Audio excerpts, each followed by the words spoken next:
நீங்க ஸ்டார்ட்டிங்ல ஃபர்ஸ்ட் ஸ்டேஜ்லயே நம்ம எப்படி அத கண்டுபிடிக்கலாம்? ஓகே நம்மளுக்கு இது இருக்கு. நம்ம கொஞ்சம் சேஃபா இருக்கணும். கண்டே பிடிக்க முடியாது. அவ்வளோதான் மேட்ரு. ஓகேங்களா? இருமல், சளி, அப்புறம் வந்து உங்களுக்கு தொண்டை கரப்பிறப்புன்றது எல்லாருக்குமே வந்து கோல்டுன்னு சொல்றோம்ல, கோல்டு வந்துருச்சுன்னு. அவ்வளோதான் சிம்ப்டமு. இதுக்கும் அதே தான் சிம்ப்டமு. அப்புறம் நீங்க என்ன பெருசா கண்டுபிடிப்பீங்க? ஓகே. ஆனா டாக்டர்ஸ் கிட்ட எப்போ போனோம் நம்ம வயசானவங்களா இருக்கவங்கன்னா, உடனே ஃபர்ஸ்ட்டே போயிடுங்க. வெயிட் பண்ணாதீங்க. மீதி பேர்லாம் வந்து கொஞ்சம் தொடர்ச்சியா இருமல் வந்து ஒரு வாரம் மேலேயே இருந்துகிட்டு இருக்குன்னா போய் பாருங்க.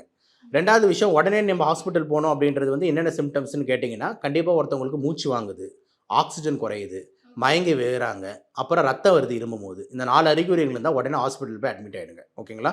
ஆனா இதெல்லாம் வந்துட்டு நான் சொல்ல மாட்டேன்றேன் அப்படின்னா, தேவையில்லாம மக்களுக்கு ஒரு ஒரு பயத்த கொண்டு வரும்.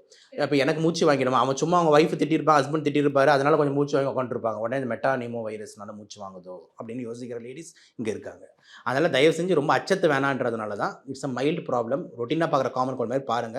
ப்ராப்ளமா ஏதாவது ஆச்சுன்னா என்ன நம்புங்க. நான் வந்து கண்டிப்பா உங்ககிட்ட திருப்பி சொல்றேன். இங்க பிரச்சனை இருக்குன்ட்டு. அப்போ நம்ம பயப்படுவோம். இப்போ பயப்படாதீங்க. தைரியமா இருங்க.